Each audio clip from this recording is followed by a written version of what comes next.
Next topic आता है हमारा सेलुलर एडेप्टेशन। तो एडेप्टेशन में क्या होता है?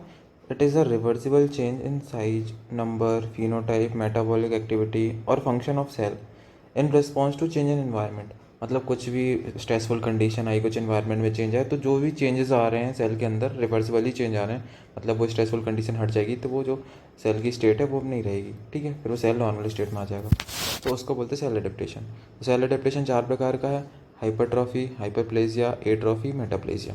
ठीक है, तो हाइपरट्रॉफी से स्टार्ट करते हैं। तो हाइपरट्रॉफी में क्या होता है? इंक्रीज सेल साइज, जिसके कारण क्या होगा? Increase in size of tissue and organ. तो सेल का साइज बढ़ेगा जिस वजह से टिश्यू और ऑर्गन का साइज बढ़ जाएगा, ठीक है। फिर इसमें मैकेनिज्म क्या है? Occur due to synthesis of cellular protein.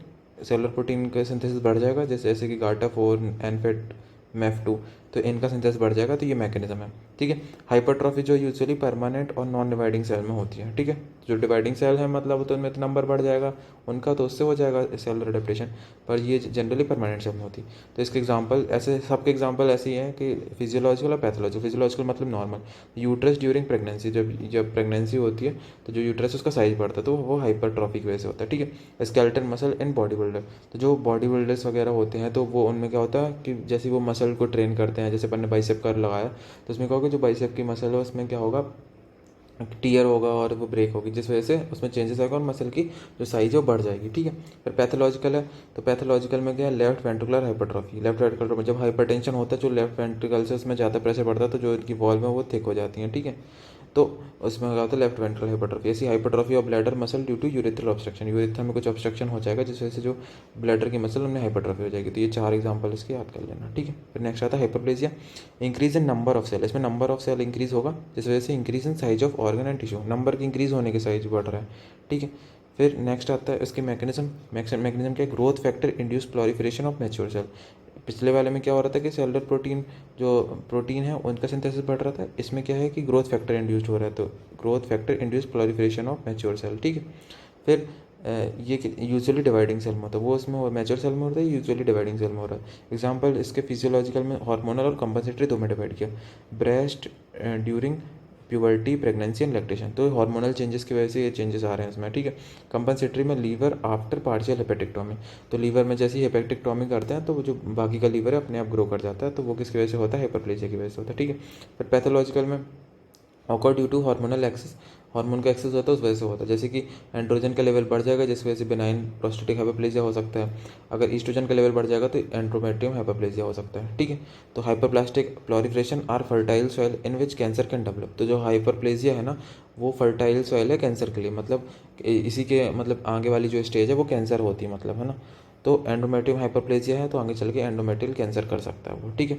Example जिसमें दोनों हाइपरट्रॉफी और हाइपरप्लेजिया दोनों होता है, एक तो ब्रेस्ट ड्यूरिंग प्रेगनेंसी या प्यूबर्टी, तो हाइपरट्रॉफी भी होगी, हाइपरप्लेजिया भी होगा, और यूट्रस ड्यूरिंग प्रेगनेंसी, तो इसमें सेल का साइज भी बढ़ता है और सेल का नंबर भी बढ़ता है, ठीक है।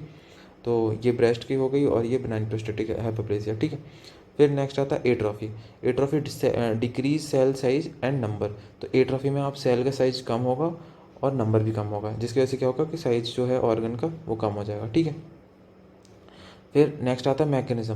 मैकेनिज्म इसमें क्या है कि एक तो प्रोटीन सिंथेसिस कम हो जाए, प्रोटीन का डिग्रेडेशन बढ़ जाए, और ऑटोफेजी, ऑटोडाइजेशन होता है। तो ये 3 mechanism: decrease protein synthesis, increase protein degradation और ऑटोफेजी, ठीक है। तो फिजियोलॉजिकल में अपन ने देखा कि जो थाइमस का है उसमें एट्रॉफी होती है, जैसे जैसे एज का प्रोग्रेशन होता है थाइमस की साइज छोटी होती है। नोटोकॉर्ड एट्रॉफी होती है। यूट्रस आफ्टर प्रेगनेंसी, यूट्रस जो बड़ा होता है फिर वो धीरे धीरे छोटा हो जाता है नॉर्मल। फिर पैथोलॉजिकल में प्रेशर एट्रॉफी, कुछ कुछ प्रेशर कुछ क्रश इंजरी होगी इस वजह से। इस्चेमिक एट्रॉफी, ब्लड सप्लाई कम हो गई किसी टिश्यू में तो उसका भी ऑर्गन का जो साइज है वो छोटा होता जाएगा। डीनर्वेशन एट्रॉफी, नर्व सप्लाई कम हो गई तो इस वजह से भी एट्रॉफी हो जाएगी। न्यूट्रिशनल एट्रॉफी, न्यूट्रिशन नहीं मिल रहा है किसी को प्रॉपर, किसी भी ऑर्गन को या फिर किसी भी उसको, तो उसका भी साइज जो है वो छोटा हो जाएगा। डिसयूज एट्रॉफी, किसी ऑर्गन का यूज़ नहीं हो रहा है तो उसमें भी एट्रॉफी हो जाएगी, ठीक है।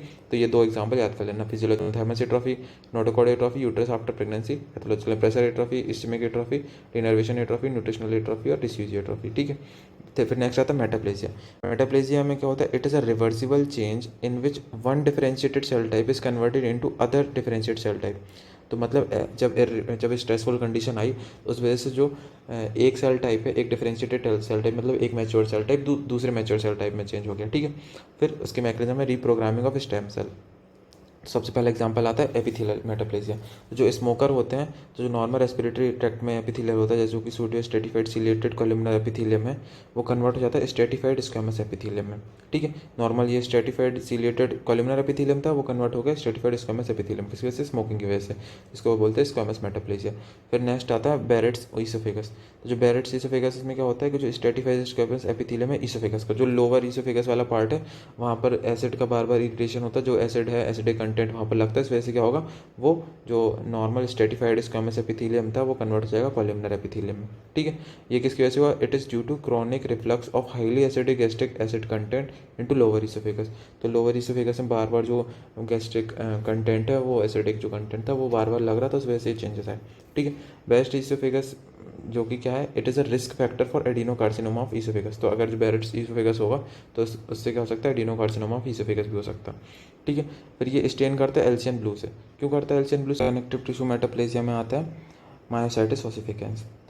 तो एपिथेलियल वाले में ये दोनों आ गए और कनेक्टिव टिश्यू वाले मायोसाइटिस ओसिफिकेंस आ गए। Thank you.